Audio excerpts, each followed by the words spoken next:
Well, welcome back to the Pond Hockey Eagles postgame show live at Ocean Casino. I'm Mike Missanelli. I got to tell you folks out there, I invited Taylor Swift to come and watch our postgame show tonight.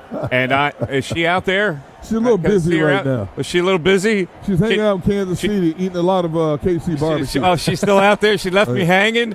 In any event, the Eagles win it 25-11 tonight in Tampa Bay in the rainy conditions. John McMullen's going to join us in a little bit. DeAndre Swift, big night, the 16 for 130. Another big night for DeAndre Swift.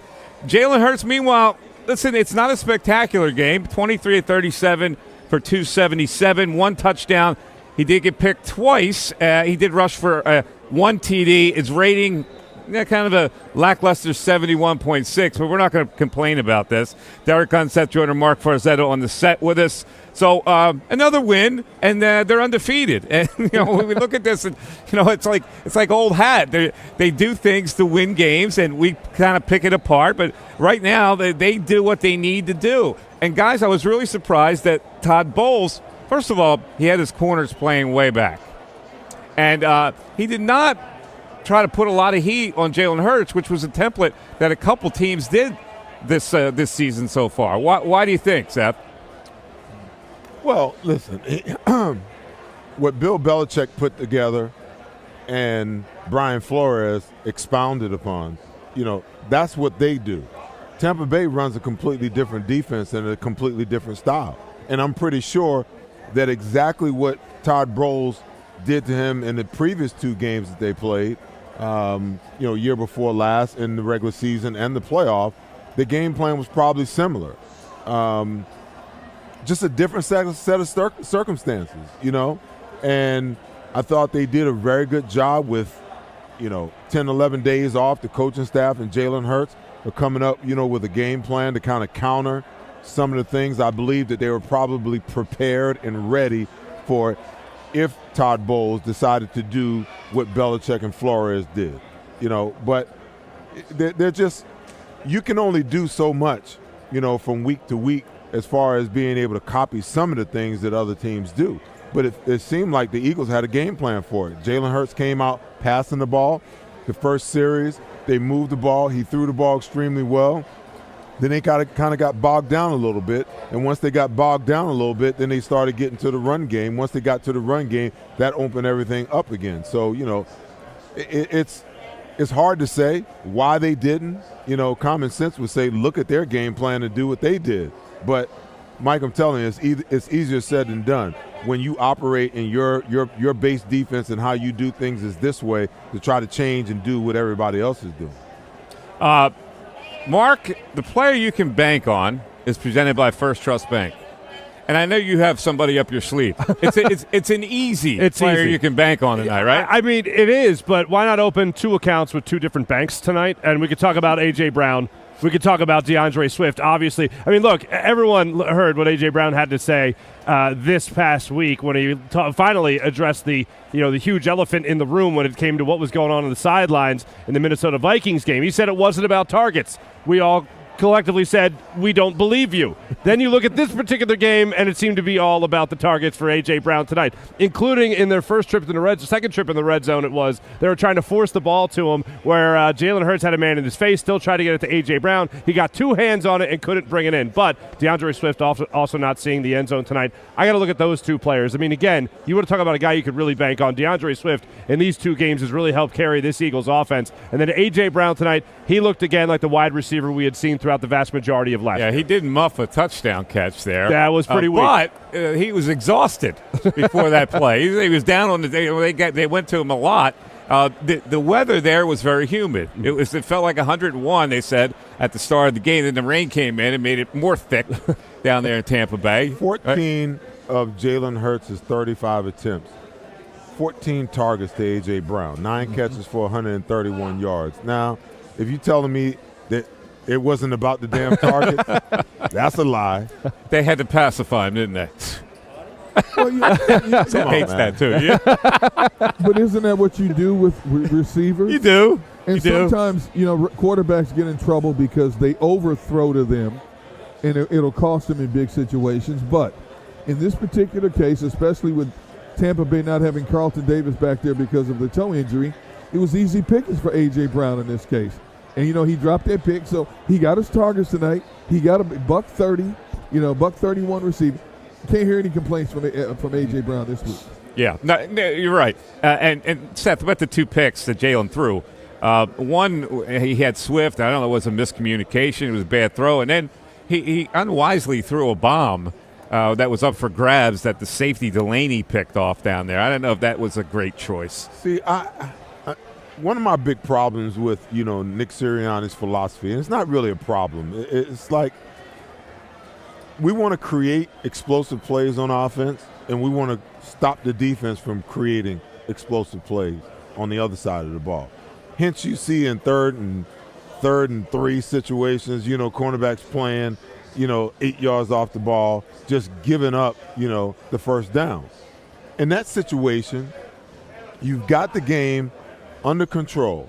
There's no need to try to, hit an explosive play down the field. Just keep moving the chains and run the clock out, But when it's in the quarterback's mind, explosive plays, you haven't played well passing the ball, you got to get explosive plays. What does he try to do? Try to force the ball. Now, listen, that safety made a hell of a play. Mm-hmm. To be able to get both feet down, it was a hell of a play. But my point is that you don't have to take a risk like that when you have the game under control and give teams life just because you're trying to get an explosive play. It's just the way that the preaching points, if you will, sometimes can get you in trouble. The score at halftime was 13-3. The Eagles come out with a drive to start the third quarter, which was a pile drive, another pile drive or touchdown by Hurts at the this play is getting ridiculous now. It's like absurd. There's no Tampa Bay, I thought, did the best job of anybody trying to stop that. They got as they low. Stopped them on third down. They had to go They did, and they got the favorable call there. But they got as low as the Eagles' offensive line did, and made it at least a little interesting. But that pile drive touchdown on that drive, 13 plays, 75 yards, made it 20-3, and you just knew that Baker Mayfield, who by the way, TV jinxed by putting up the graphic, and he hadn't turned the ball over so far this year. Boom. Like subsequently after that, here comes the Baker turnover. Well, you know what? This Eagles defense, we've broken it down. We've dissected this defense. We've chastised this defense in so many ways. But this is a defense that now has 8 takeaways in 3 games. This is a defense that has put its offense in some prime real estate position to score points, which particularly in the first 2 games have been the deciding points in games in terms of holding off the opposition. And we see the defense gelling now, especially in the trenches. And we know it's only 3 games in. We know it's not complete. But when you have flaws on both sides of the ball and you're 3 up and 0 down, I'll take that every time. Look around the National Football League. Look at some of the craziness that went down yesterday in the NFL. There were 9 teams that were undefeated going into yesterday's play. Coming into tonight's game, there were only 2 left. Did the Cowboys lose? They didn't just lose. They didn't just lose. They got spanked down in Arizona. They did. Choked. All the fanfare about them being the best team in the NFL right now, the way they were playing, and they get spanked by a bad team. I don't know why Cowboys fans and football fans in general fall into this trap every single year. It's the same. I mean, they are like Slep Rock, okay? You know who Slep Rock is, right? No, who's Slep Rock? You don't remember the cartoon? this cartoon character, he walks around, and he's got the worst luck in the world. He's got this cloud that's over top of him, and it's always over top of him everywhere he goes, okay? And every once in a while, he gets struck with lightning, and it's always raining on him. That's the Dallas Cowboys. What's the name of the comic strip? I can't remember. I just remember So Slep Rock is the character in the comic strip? I'll find out what it is. I'll look it up. Yeah, he's a character. Let's Google in that. the cartoon. I'm now a Slep Rock fan because I feel bad for him. Farzia. I'm looking at Flintstones, wait. of the Flintstones variety. Is he a Flintstones guy? I believe it's coming up can't be. Flintstones. I'm just saying, Slep Rock of the Flintstone variety. It might be. Has he got a cloud over his head? That's him? Is this him? Yeah, that looks like a guy I don't want to be. I never heard of Slip Rock on the Flintstones. I'm a Flintstone devotee. I love the Flintstones. I'll just say this: he looks like a miserable person. I heard of Ann Mark Rock, right? Ann Mark Rock, Goggles Paisano, right? Wow. Come on, it's Flintstone characters. Yes, Great. Yeah. Goggles Paisano was a race car driver. I don't remember that. You don't remember No, him? I don't remember that. Come on, man. Flintstones. Well, I Mike, love the Flintstones. Mike, I will say this: as far as the Cowboys' loss goes, yes, I enjoyed that. As I think anyone in Philadelphia enjoyed it. However, it makes me feel so much better about the future of this Eagles team. And I'm going to invoke what Jalen Hurts had to say this week. And he talked about playing to the standard. And I know we talked about this a little bit on pregame sets, but it comes down to playing to that standard. If you don't play to the standard and you win, then you still don't play to the standard. If you play to the standard and lose, then you still lose. That's just the end of the day. But when he talks about playing to the standard, if you're nitpicking at this game, or you think we might be nitpicking at this game, the Eagles themselves are nitpicking at this game because they know their best football is still in front of them. They haven't played their best football yet. And teams that it does eventually get to, teams like the Cowboys, it got to them. Well, and it also got to the Saints, by the way. Now, they had an injury as well. But things pop up throughout these games throughout the week, and the Eagles somehow still magically are 3-0 after not playing their best football yet. Yeah. He's got Slip Rock. He's going to show that. This is our audio. Yeah. That's definitely not a Flintstone Audio and character. visual. Can we pick it up on the camera? Yeah. That is. I remember that now that he said it. Let's zero in on that, right? That's Slip Rock.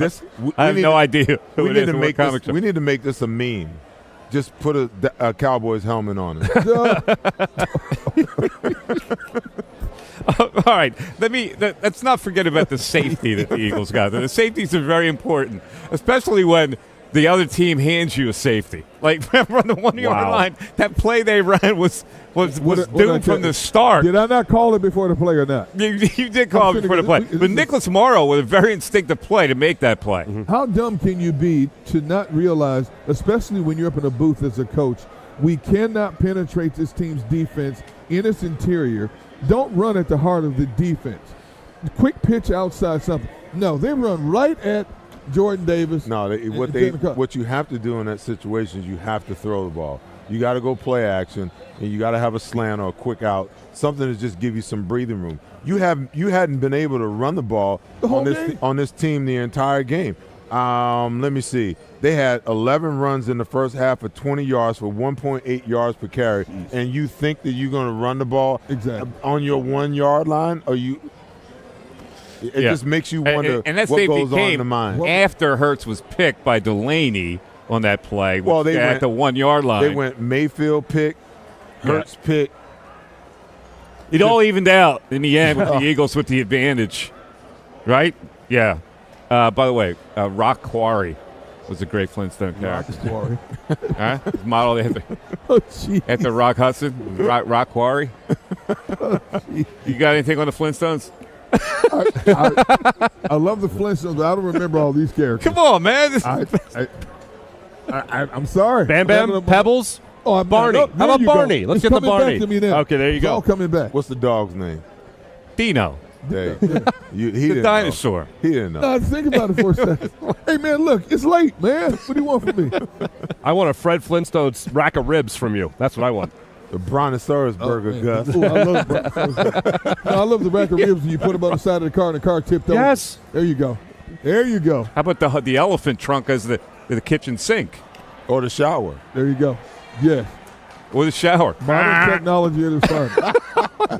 This is a 25-11 final. That's why we're into the Flintstones. And 3-0. Yeah, and they're 3-0. So what does it mean now? We'll have John McMullen coming up to give us the inside. He's in Tampa. Nice assignment for John McMullen. But, this team keeps rolling along. And, look at the schedule right now and tell me the first snag that they could possibly have. Ooh. Good question. Snag. Let's see. Where are they snagging? Let's see here. Are until they definitely 5-0 at this point? Let's see. Washington got smashed by Buffalo. The Rams are going to be interesting out there. Now, the Rams are what? They're losing. The Rams look terrible tonight. Well, they're only losing by 7, and they just got a big play. The Bengals also don't look so great tonight either. Well, I mean, your franchise quarterback's playing on 1 foot. Mm-hmm. Okay. But I tell you what, though, playing the Rams out there is a little bit different. No, And they got a couple of I'll take Jalen Carter running all over that one leg. The Jets have no quarterback. 1, 2, 3. They're going to be 6-0. 6-0. All right, so game 6. Game 7. Miami. Game 7 is the Miami game. That'll be their first test. That's going to be a game. Okay, That's a Sunday night football game in South Philly. So we're looking at 6-0 here. Yeah. Yes. Most likely. Quite legitimate, yes. Legitimately. Absolutely. 6-0. There's no legitimate about it, okay? They are not losing to Washington, the Rams, or the Jets, okay? Neither one of them. No matter where you play them, they're not losing those games. The only game that they're going to potentially have some troubles is the Miami game, and then, they're at home against Dallas. By then, Dallas will have completely imploded, Well, by the time they get to the Jets, Joe Flacco will be the starting quarterback. Hey, right? They can't go on like this. Speaking of the Jets, how bad are you when – did you see the rumor that came out? Well, not rumor, but it was out on X/Twitter. I still refuse to call it X. That supposedly Carson Wentz's representation and Matt Ryan's representation called the Jets and offered their services, and the Jets declined. At this point, did you see what Zach Wilson looked like yesterday? Yeah, he doesn't belong in the NFL. He should not be in the NFL. No, Who in the world evaluated him as a top 10 draft pick? He had one great drive, though. That touchdown drive. That was a week ago. No. That was a week ago. No, that was yesterday. Wait, what? I'm pretty sure it was when he was in college. Yeah, he can't play. I'm telling you, he had a good drive. See, I watch football. You was barbecuing yesterday. I did. Mike, you was reading news somewhere. Farzi, you was taking care of the kids. Okay, I was watching football. Hey, look, man. You was reading some news story somewhere. I embrace my Sunday afternoons. Journal or something. I was watching the Flintstones. That's what I was doing. Look, man, I had 9 adults, 6 kids in my house yesterday. You're right. I was grilling. I know you were. I'm trying to tell you. But I did peek into some football. Zach Wilson had one great drive, and there was hope there for 1 second that the Jets would come back and win that game, and then it all vanished as fast as it looked. In all honesty, Seth, I know the drive you're talking about. It raised my eyebrows, and I said that's not going to last. But he still had it. Hey, look, the last great throw. Briefly. The last great throw Zach Wilson had this season was in Dallas when he hit Garrett Wilson on a slant and took it to the house. Outside of that, all 4 of us sitting here could throw a football better than Zach Joe Wilson. Namath came out of the woodwork to rip the guy for crying out loud. And Joe Namath is what, 93 years old now? He is. All right, coming up on the Pile Hockey Eagles postgame show, Kayla Santiago joins us with Kayla's Diamond Debate. Yes, we are live at his Eagles postgame show. They win 25-11 tonight, and we're back at the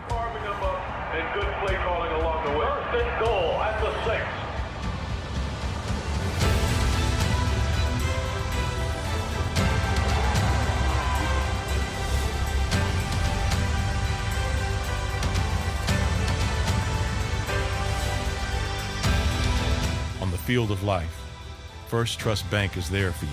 Champions on 3. 1, 2, 3. Because Philadelphia dreams deserve a Philadelphia bank.